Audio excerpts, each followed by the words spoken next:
নমস্কার, আপনারা দেখছেন নিউজ এশিয়া চ্যানেল। পশ্চিমবঙ্গে শুধু নয়, যে কোনো রাজ্যে বা যে কোনো জায়গায় রাজনৈতিক ব্যক্তিত্ব বা জননেতার প্রয়োজনীয়তা কিন্তু আছে। এখন আমরা যেটা দেখেছিলাম যে বাম আমলে মমতা বন্দ্যোপাধ্যায় যেভাবে তিনি আন্দোলন সংগঠিত করেছিল বামফ্রন্টের বিরুদ্ধে, 34 বছরে বাম শাসন তার প্রচণ্ড ক্ষুরোধার আন্দোলনের কাছে পরাজিত হয়েছিল, মুখ থুবড়ে গিয়ে পড়ে। ঠিক একইভাবে আমরা বর্তমান সময়ে শুভেন্দু অধিকারীকে যেভাবে এই আন্দোলন করতে দেখছি, সেটা কিন্তু সেই বাম আমলে মমতা বন্দ্যোপাধ্যায় যেভাবে আন্দোলন করতেন, সেই আন্দোলনের একটা ছায়া যেন আমরা লক্ষ্য করছি।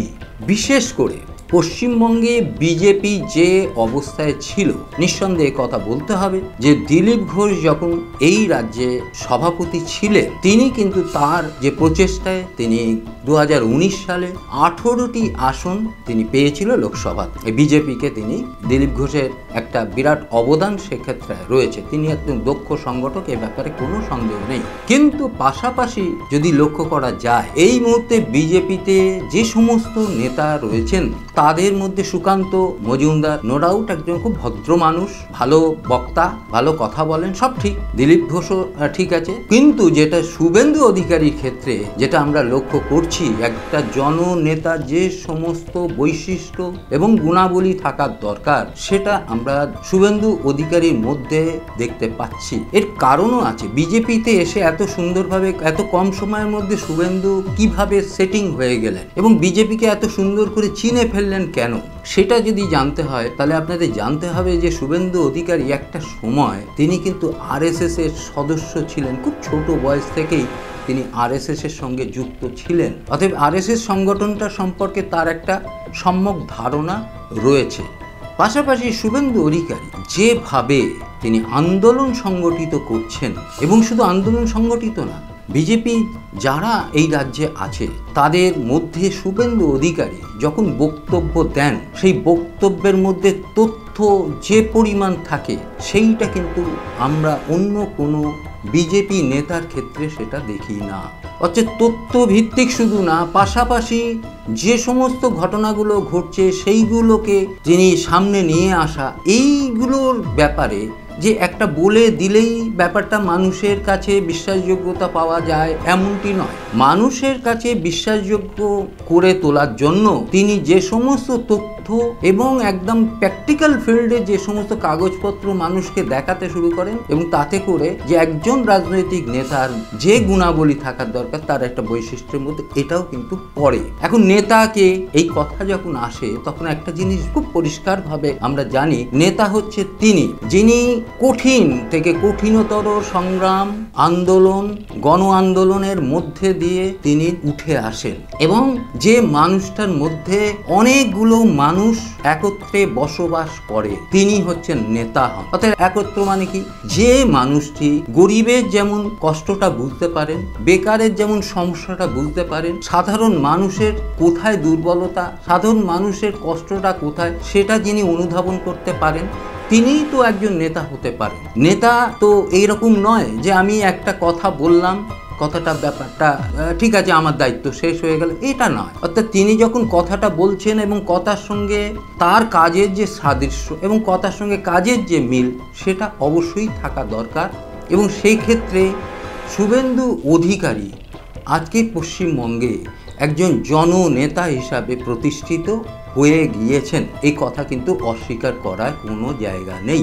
এবারে 2024-এর লোকসভা নির্বাচন আমরা যেটা লক্ষ্য করলাম, সেটা হচ্ছে শুভেন্দু অধিকারীকে বিজেপির কেন্দ্রীয় কমিটি তারা কিন্তু বিশেষভাবে গুরুত্ব দিয়েছে, এবং সেটা বোঝা গেল যখন প্রার্থী বাছাই করা হলো এবং কোথায় কোথায় প্রার্থী দেওয়া হলো। সেইটা তার কারণ হচ্ছে শুভেন্দু অধিকারী নিজেই একটা বড় দায়িত্ব কিন্তু কাঁধে নিয়েছেন।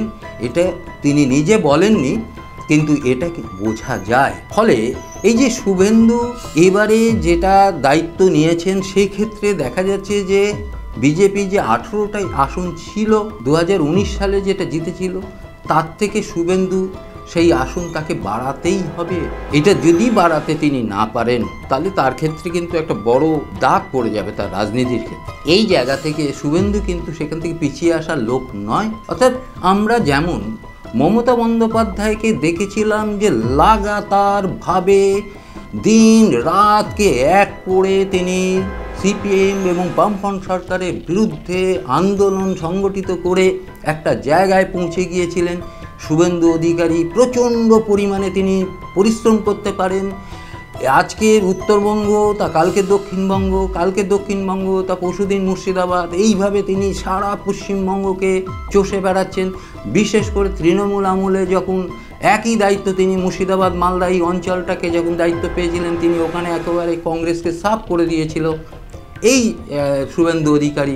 পাশাপাশি নন্দীগ্রাম আন্দোলনে শুভেন্দু অধিকারী ভূমিকা খুব বড় ছিল। ওখানে শুভেন্দু অধিকারী যদি না থাকতেন তাহলে নন্দীগ্রাম আন্দোলনের ক্ষেত্রে মমতা বন্দ্যোপাধ্যায় কতটা সাফল্য পেতেন সেটা নিয়েও যথেষ্ট সংশয় আছে। অর্থাৎ শুভেন্দু অধিকারী আজকে যে ভূমিকাটা পালন করছে পশ্চিমবঙ্গের ক্ষেত্রে একজন জননেতার খুব দরকার ছিল, একজন বিরোধী নেতার খুব দরকার ছিল। বিরোধী নেতা না থাকলে শাসক যে যা খুশি করতে যেমন পারে তেমন শাসকের একটা সুবিধাও আছে। তো বিরোধীরা যদি সেখানে প্রখর হয় তাহলে যেটা হয় যে শাসকের কাজ করতে সুবিধা হয়। অর্থাৎ শাসক তো সাধারণ মানুষের জন্য কাজ করবে, শাসক তো কোনো নির্দিষ্ট দলের হয়ে কাজ করেন না, শাসক হচ্ছে সমগ্র মানুষের জন্য কাজ করে।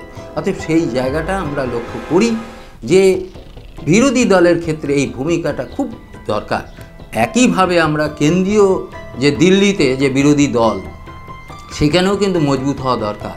সেই মজবুত যদি হয় তাহলে মোদি যে যদি পুনরায় প্রধানমন্ত্রী হন তাহলে তার ক্ষেত্রেও কিন্তু তিনি যদি সত্যি কাজ করতে চান তাহলে তার দলের কেউ যদি কোনো ভুল ত্রুটি করে এবং বিরোধীরা যদি ধরিয়ে দেয় সেক্ষেত্রে তার ডিসিশন নিতে, সিদ্ধান্ত নিতে তার কিন্তু অনেক সুবিধা হবে। শুভেন্দু অধিকারী সেই ভুলগুলো ধরানোর চেষ্টা করছে। শাসক যদি বিরোধী দলকে সঙ্গে নিয়ে রাজ্যের উন্নয়নের স্বার্থে যদি একত্র কাজ করে তাহলে আমাদের মনে হয় না যে রাজ্য পশ্চিমবঙ্গ আবার সেই জায়গায় পৌঁছতে পারে। পশ্চিমবঙ্গ আবার সেই ভারতের মধ্যে শ্রেষ্ঠ আসনটা দখল করতে পারে যদি বিরোধী দলগুলোকে সঙ্গে নিয়ে, একদিকে অধীর চৌধুরী রয়েছে, এদিকে শুভেন্দু অধিকারী রয়েছে, এদিকে মমতা বন্দ্যোপাধ্যায় রয়েছেন। তাই এই তো আমরা তো আমাদের এখানে ব্যক্তিত্ব জননেতা তো খারাপ নেই, এটা তো সবাই জননেতা নেত্রী। তাহলে এই জননেতা নেত্রী এরা যখন রয়েছেন উন্নয়নের স্বার্থে যদি এক জায়গায় সবাই আবদ্ধ হন তাহলে পশ্চিমবঙ্গের উন্নয়ন হতে তো বাধ্য। কিন্তু উন্নয়নকে নিয়ে যদি রাজনীতি করতে কেউ শুরু করে তখন কিন্তু সেটা হয় না। একজন জননেতা বা নেত্রী প্রথম দায়িত্ব হচ্ছে যে তার সেই এলাকায় উন্নয়ন ডেভেলপমেন্টটাকে ঠিকঠাক করা। সেই লক্ষ্যেই যদি শুভেন্দু অধিকারী তার লক্ষ্য পূরণের সঠিক জায়গায় যেতে পারেন তাহলে আগামী দিনের ভবিষ্যতে পশ্চিমবঙ্গের ভবিষ্যৎ তৈরি করতে পারে শুভেন্দু অধিকারী। এই কথাটা কিন্তু আমাদের নয়, এটা সমগ্র সাধারণ মানুষের একটা বড় অংশের কথা।